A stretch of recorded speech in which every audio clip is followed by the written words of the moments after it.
जानता है ना? ऐसा नहीं जानता है? तो 100 पैसे बराबर 1 रुपया होता है और 50 पैसे बराबर 8 आने होता है और 25 पैसे बराबर 4 आने हैं और 12 पैसे बराबर 2 आने हैं, 19 पैसे बराबर 3 आने हैं। तो देखो मेरा याद से यहाँ तक हम देखे हैं, कहाँ तक? 25 पैसे तक, बाकी ये नहीं देखे हैं 2 आने और 3 आने, समझा? लेकिन हम यहाँ तक देखे हैं। 10 पैसे भी देखे लेकिन चला नहीं है। जब तक मेरा ख्याल हुआ था तब तक मैंने नहीं चलाता था। तब कौन सा 25 पैसे 50 पैसे और 1 रुपया। 1 रुपया अभी भी चल रहा है लेकिन 4 आना और आना नहीं चल रहा। तो यहाँ 19 पैसे बराबर 3 आने हैं।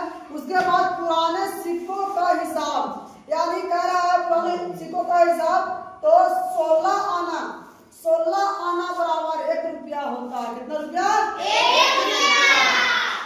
4 पाई बराबर 1 आना होता है और 64 पाई बराबर 1 रुपया होता है। समझ आ रहा है? तो 4 पाई बराबर 1 आना हो रहा, 4 पाई बराबर 1 आना। अगर मेरा 4 पाई बराबर 1 आना हो रहा और 16 आने बराबर 1 रुपया हो रहा, तो 16 तो 64, यानी 64 पाई होगा तब मेरा क्या होगा? 1 रुपया होगा।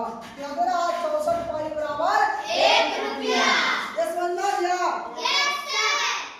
उसके बाद अंग्रेजी तौल कह रहा है 16 औंस, क्या है? 16 बराबर 1 पाउंड होता है ना। कहते से पहले 1 पाउंड 2 पाउंड 3 पाउंड 4 पाउंड होता है ना, 2 पाउंड हो रहा।